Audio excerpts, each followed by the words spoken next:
Pegue sua Bíblia, nós vamos à palavra de Deus, dando continuação aqui àquilo que nós estávamos falando. Primeira Epístola Universal de Pedro, capítulo de número 1. Vamos ler a partir do verso de número 3. Amém, irmãos?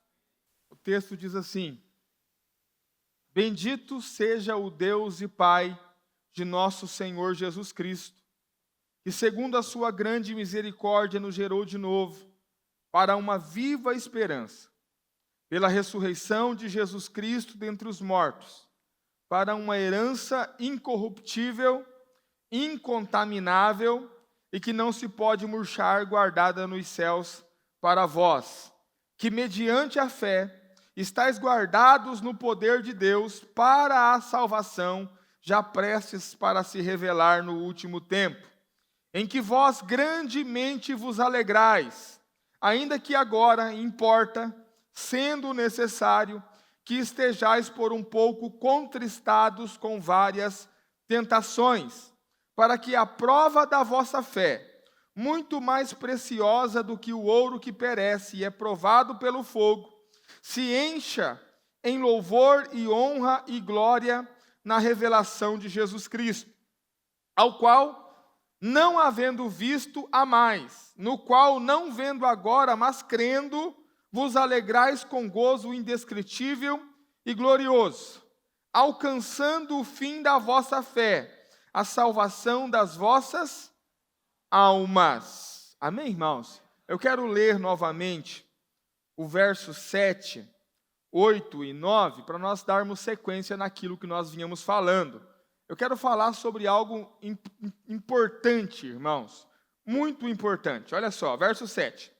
Para que a prova da vossa fé, muito mais preciosa do que o ouro que perece e é provado pelo fogo, se ache em louvor e honra e glória na revelação de Jesus Cristo. Ou seja, quanto mais provados nós somos, mais será para nós gloriosa a volta do Senhor Jesus. Por quê? Quanto mais prova, mais recompensa eu terei quando Ele voltar. Amém, irmãos? Nós falamos esses últimos 2 domingos, e falamos sobre a alegria da provação, e falamos também da necessidade de nós sermos provados. Porque quanto mais provados por Deus nós somos, mais seremos recompensados quando o Senhor Jesus voltar. Verso 8, esse Jesus Cristo, que está no final do verso 7 ali, o qual não o havendo visto, amais. Diga assim, nós não vimos a Cristo. Amém, irmãos? Onde é que está Jesus? A gente não viu Jesus. Amém? Nós não vemos, nós não o vimos, mas nós o amamos. Quantos estão aí? O que Jesus disse para Tomé? Bem-aventurado é aquele que não vê, mas crê. Olha só. Ao qual não havendo visto a mais, no qual não vendo agora, ou seja, nós não estamos vendo ele agora, mas crendo, vos alegrais com um gozo indescritível e glorioso, alcançando o fim da vossa fé, a salvação das vossas almas. Então, observe. O verso 9 fala de alcançar o fim da nossa fé. Diga, alcançar o fim da nossa fé. Qual que é a ideia de alcançar o fim da nossa fé? Preste atenção, olhe para mim. A salvação que Deus nos deu, essa salvação ela vai se desenvolver em nós em 3 estágios, ou em 3 momentos da nossa vida. Preste atenção. Quando nós, pela primeira vez, confessamos, como a Bíblia ordena e ensina, quando nós confessamos Jesus como nosso Senhor, e nós cremos em nosso coração que Deus ressuscitou Ele dentre os mortos, a Bíblia diz que nós então somos salvos. É o que está escrito lá em Romanos capítulo 10, verso 9. Que se com a tua boca confessares e em teu coração creres, serás salvo. Pode colocar para mim aqui o texto, por favor? Romanos capítulo de número 10, verso 9. Não precisa abrir, ele vai projetar, vai ficar mais fácil para nós. Olha só, a saber, se com a tua boca confessares ao Senhor Jesus, e em teu coração creres que Deus ressuscitou dentre os mortos, serás salvo. Então, para eu ser salvo, eu preciso o quê? Crer com o coração e confessar com a boca. Confessar o quê? Se com a tua boca, volte ao mesmo texto. Se com a tua boca confessares ao Senhor, eu confesso, Jesus Cristo é o Senhor. Creio no meu coração que Deus ressuscitou dele entre os mortos. Pronto, sou salvo. Gratuitamente eu sou salvo. Mas olha para mim. Quando nós dizemos que a pessoa será salva, e olha o texto, será salva, quer dizer o seguinte: o processo de salvação iniciou. Amém? E esse processo de salvação vai chegar ao fim. Ou seja, a pessoa será salva. Não tem como voltar atrás. E todos aqueles que vêm a Cristo, de maneira nenhuma ele lança fora. Então, não há mais outra opção para essa pessoa. No final das contas, ela será salva. O que é ser salva? Ela não vai para o inferno e, consequentemente, ela vai morar com Deus na eternidade. Ao invés de passar uma eternidade no inferno, no lago de fogo, ela vai passar uma eternidade ao lado de Deus. Isso é ser salvo. Mas aqui, o início da salvação começou. Por quê? Porque essa salvação, ela vai precisar se desenvolver em nós, para os outros dois níveis do nosso ser. Essa salvação é a salvação do Espírito.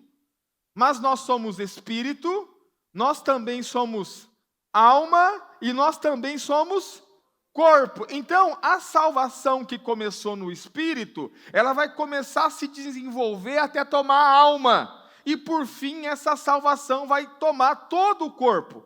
Quantos conseguem compreender? Então, preste atenção, olha para mim. Pense em um recipiente dentro de outro recipiente. Amém? Primeiro recipiente é o Espírito. Dentro desse recipiente está envolvido com outro recipiente que é a alma.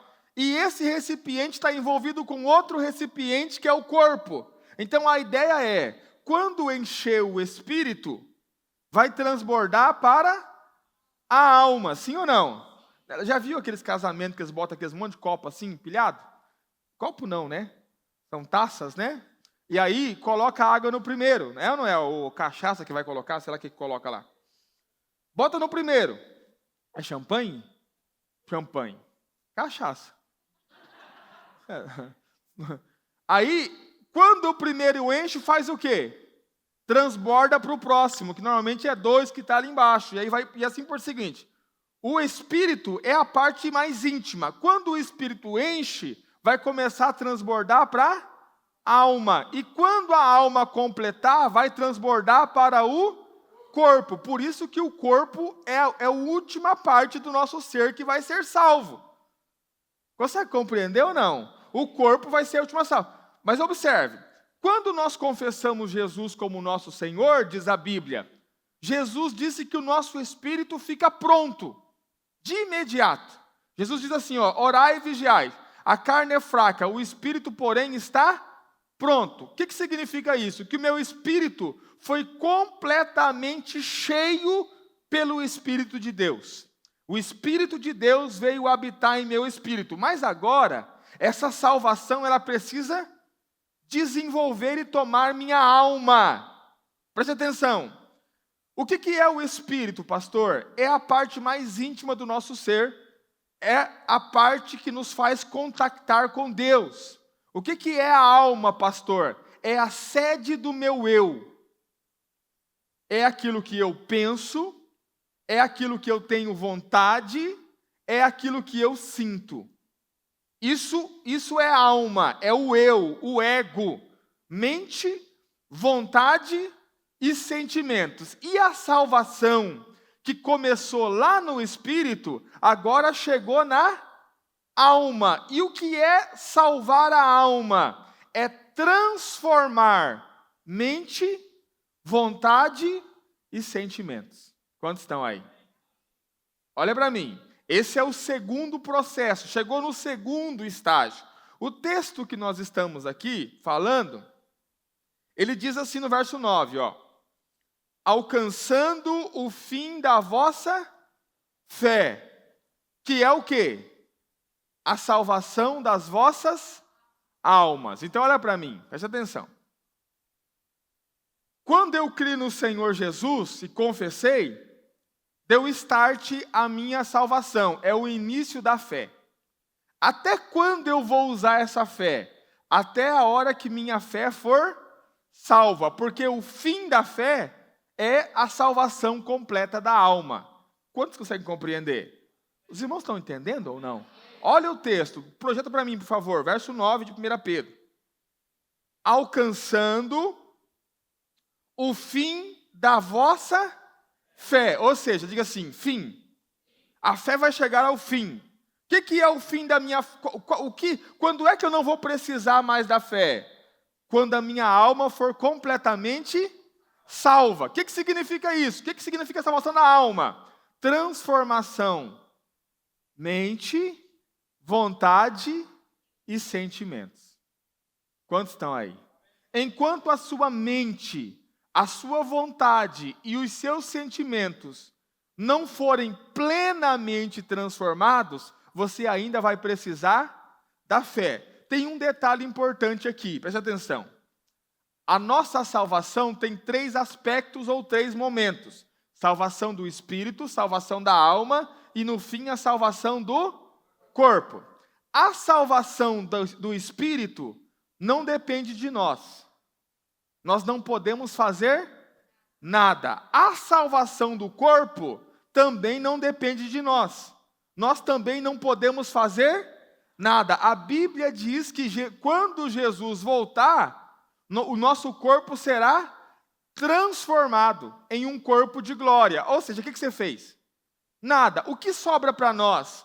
Cooperar com Deus na salvação da alma. Preste atenção.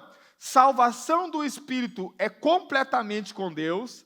Salvação do corpo é completamente com Deus. O que sobrou é só a salvação da alma, onde nós cooperamos com o Espírito de Deus para que a nossa alma seja salva. Como é que nós cooperamos com o Espírito de Deus? Crendo. Crendo no que Deus diz. Quantos estão aí? Olha para mim, deixa eu tentar te fazer entender. Pastor, por que a fé a fé vai me levar à salvação da minha alma? Quando nós fomos criados, lá em Adão, antes do pecado, nós fomos criados à imagem e semelhança de Deus. Amém, irmãos? Consequentemente, Adão, ele tinha o mesmo viver e pensamento de Deus, porque ele era a imagem e semelhança de Deus. Com o pecado, a alma do homem foi totalmente desfigurada. Em que sentido, pastor? A mente, a vontade e os sentimentos do homem se separaram da mente, vontade e sentimentos de Deus. Agora, depois do pecado, Deus pensa de uma forma, o homem pensa de outra forma. Os irmãos estão aí? Deus tem prazer em algumas coisas, o homem tem prazer em outras coisas, que é contrário ao que Deus tem prazer. E a palavra de Deus é o que vai trazer de volta esse homem, com sua mente, vontade e sentimento, para a mesma mente, vontade e sentimentos de Deus. Quantos estão aí? Então, quando nós recebemos a palavra de Deus, nós estamos, na verdade, voltando para Deus. Por que voltando para Deus? Porque a palavra de Deus é a mente de Deus. Coríntios vai dizer que nós temos a mente de Cristo. Ou seja, aquilo que Deus pensa, aquilo que Deus sente, aquilo que Deus tem vontade está aqui. E nós estamos vivendo longe disso, com outra mente, com outro pensamento, com outra vontade. A partir do momento que eu vou crendo na palavra, eu vou voltando de volta a Deus. Quantos conseguem compreender? Amém, irmãos? Como isso? Crendo no que ele diz. Vou te dar um exemplo, presta atenção. Você está lá no mundo, vivendo no mundo, e você, vou usar algo cotidiano, você mente, você é um mentiroso, mente bastante, e você pensa que pode mentir, você acredita que pode mentir, aliás, como alguns acreditam que deve mentir para tirar proveito, quando conta uma mentira bem sucedida, fica feliz por isso, se alegra, olha, consegui enganar o mané. Não tem isso lá no mundo, irmão? Você veio de lá ou não? Como é que funciona lá? Não é assim que funciona? Olha, porque assim, o mais mentiroso que conta mais mentira é o que tira mais vantagem. Consegui enganar, comprei um celular por 200, consegui enganar o mané e vendi para ele por 400. E sai feliz da vida com a mentira que contou. Presta atenção, ponto. Aí você se converte. Você conhece a Jesus. Quantos estão aí? A vontade de Deus é que você minta para alguém? Não. Deus tem prazer quando você mente para alguém? Sim ou não? Não. Amém, irmãos? Então presta atenção. A mente de Deus é que não se deve mentir. A vontade de Deus é que você não minta. E quando mente, Deus não tem prazer. O sentimento de Deus é contrário à mentira. Só que você está vivendo completamente o oposto disso. Só que aí você começa a conhecer a palavra. Aí você vem para o culto e o pastor prega lá, olha, irmão, a mentira. Quem mente é filho do diabo e tal. E você começa a acreditar na palavra. Qual que é a tendência? A tendência primeira é você dizer assim, olha, eu mentia, mas agora eu sei, não pode mentir. O que mudou? Diga o quê? A mente. Porque antes a mente quanto mais mentir, melhor. Agora a mente não posso mentir. Quantos estão aí? Consequentemente, com a mudança da mente, vai vir a mudança da vontade. Se você entende que não pode mentir, a sua vontade de mentir, ela já vai diminuir drasticamente. O que mudou agora? Vontade. Então você já tem uma mente e uma vontade nesse quesito aqui da mentira, parecido com os de Deus. Quantos estão aí? Aí você caiu lá em tentação, mentiu para alguém. Quando você mente, você fica totalmente com um sentimento ruim. E você não se alegra por mentir. Você se alegra agora por não mentir. O que mudou? Sentimento. Ou seja, a sua alma, porque você creu naquilo que Deus disse, foi transformada e Deus trouxe a sua alma de volta para perto dele. E isso vai acontecer em todos os níveis da nossa vida. Como assim, pastor? Como nós pensamos em fazer família? O que é família para você? Como você tem que tratar a sua esposa? Como você tem que tratar seu marido? Como cria filhos? Como faz negócios? Como trabalha? Tudo isso aí está fora daquilo que Deus pensa e tem vontade. Conforme nós vamos crendo na palavra, Ele vai nos trazendo para o centro da sua vontade. E a nossa alma vai sendo transformada. Ou a nossa alma vai sendo salva. Quantos estão aí? Agora olha para mim. Todos nós aprendemos ouvindo? Sim ou não? Diga não. Não. Aí tem o que mente lá. Aí ele vem, continua mentindo. Aí Deus fala com ele, não minta, não minta. E ele continua mentindo. Aí Deus vai fazer o quê? Diga o quê? Deus vai colocar em jogo o professor, o melhor professor que ele tem. Que é o quê? Que é o quê? Não. Que é o quê? Qual que é o melhor professor de Deus? Os irmãos esqueceram? Diga, provação, sofrimento. Aí Deus vai pegar o cidadão, vai esmagar ele um pouquinho, até que ele volte e diga, olha, é melhor viver no centro da palavra de Deus.